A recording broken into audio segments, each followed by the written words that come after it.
Hello, my name is Michael, and I will be doing my presentation on the downfall of GameStop. Real quick, why I chose GameStop is because I'm an only child, and as a kid, I had a membership there and went to GameStop all the time. I was a big video game kid, and I got my games there, did some trade-ins there, and all that good stuff. So I thought it'd be a great one. The one by my house recently closed down, which made me think about using it. And yeah, so that would be the reason. And so about GameStop. It was originally created and named Babbage in 1984, switched ownership and names a couple times before finally ending with GameStop in 1999.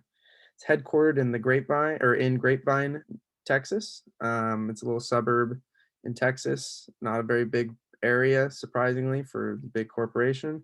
Became the largest video game retailer worldwide, and its successful years ranged kind of in the 2000s, but not anymore. So specifically 2004 to 2016. So during their successful years, they made it a goal to just keep expanding and expand as much as possible. They bought plenty of different companies. They acquired one named Micromania. It was a French video game retailer. They bought them for 700 million in 2008.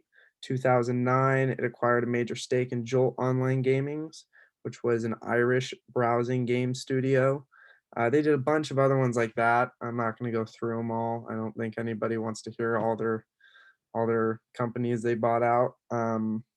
They did make some deals with Apple and other big companies while buying out these little ones. They also bought out a bunch of Radio Shacks and Geek Nets. Those were their favorite places to put GameStops, as it was very similar layouts to GameStop, similar um, similar target market of people as well. So it was easy for them to just kind of slide into those places.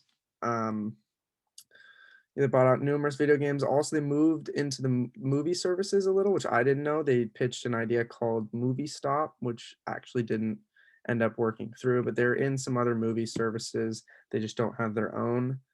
They lead video game sales throughout the 2000s. They created loyalty programs and allowed for trade-ins. I found my old card, my little trade-in card as well. So that was pretty cool. It kind of kept people coming. They had their own magazines and stuff like that. And they really just own the gaming world. So with the decline, they still have over 4,500 stores around the world, including over 3,000 here in the United States, over 250 in Canada, over 400 in Australia, and about 1,000 in Europe. So that still with their decline, they're all over the world. But now we're going to talk about the decline. You can see the market or the share price really dropped throughout the last 5 years up until recently. I'll talk about that later, which is kind of cool because this is a company that had that monopolistic power but may have another chance as they've kind of gone downhill.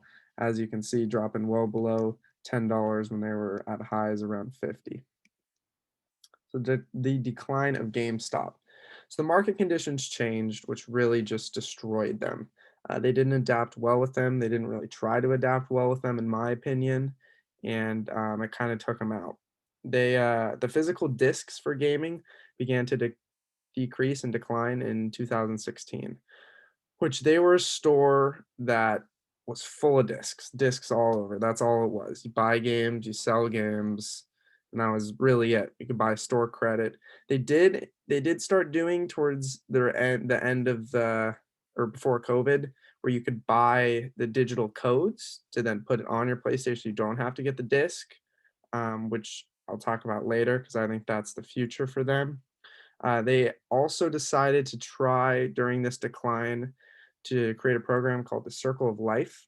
This program sadly really did not work for them and actually was a negative thing, as it was a commission-based program for employees, and they they had some really bad reports of employees actually lying to customers to try and get them to purchase things and purchase games and consoles and sell in things. And that publicity did not go well with them while they were already declining. The stock fell 24% from 2016 to 2018.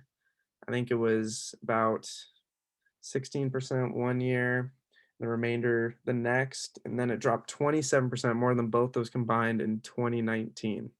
Also had to eliminate its dividends, which hurt its share price, and all the stockholders are not very happy with that. Hundreds of stores around the world closed, to be expected from those numbers. And leading in another problem, which kind of was viral and a bunch of funny memes and funny jokes were made about it, is GameStop's trade-in prices were terrible. I sadly some of these pictures are blurry because they were all older, when GameStop was more relevant. Now I even have my card. It's backwards, but you can see I traded in some games and got $7.83 that I never used. Um, it's funny because it says 750 there too, and it's very true. You'd buy 3 or 4 $60 games, year goes by, you trade in all 4, and they give you like $6, $7, which really,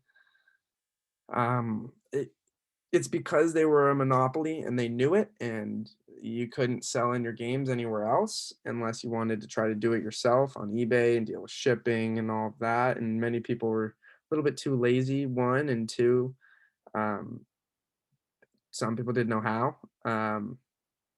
And they would just kind of get the best of it. They really wouldn't care. You could trade in a console for like $60 that you bought 400 brand new. So that also really did hurt their name because when they started to decline, I don't think many people felt the need to try and help them as they felt that they were getting kind of screwed over for a bunch of years. So that was a problem as well. But luckily for GameStop, they got a second chance in my eyes.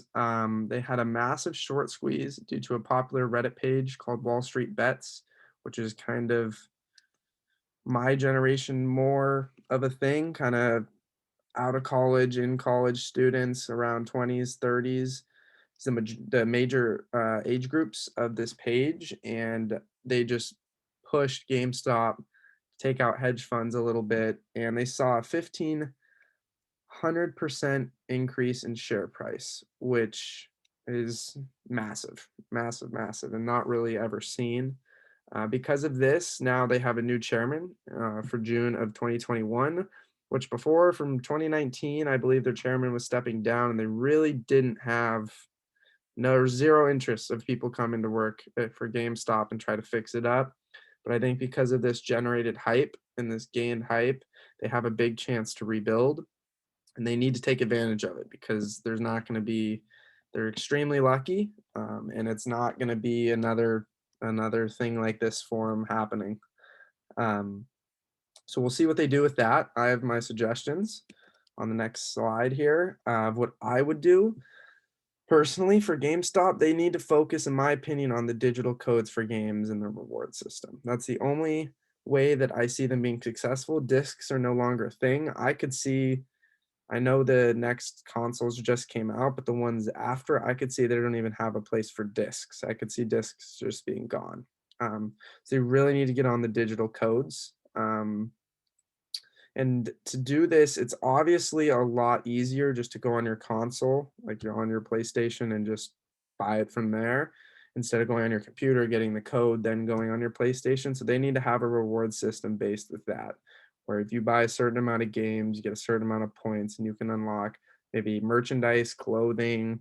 Um, Maybe you get a game half off, get a game for free, something like that. That's the only way that I see that they can really compete with how easy Sony and Microsoft have made this. They need to continue to keep shareholders happy because I think that's kind of the only reason they're here. So they continue keeping shareholders happy. They'll continue to be hype, and that hype is free marketing for them essentially. So they need to continue with that, in my opinion. They need to try to make partnerships with Sony and Microsoft. I feel that this is unlikely, but I didn't see anywhere that they have tried to formally make some sort of um, partnership about the digital code aspect, and that I think is that's kind of what the company is going to ride on. They need to be able to figure that out. If it doesn't work, it doesn't work, but they definitely need to make an effort to try to do that. And they need to increase the trade and deals and incentives. And this is not because I want them to for my purposes.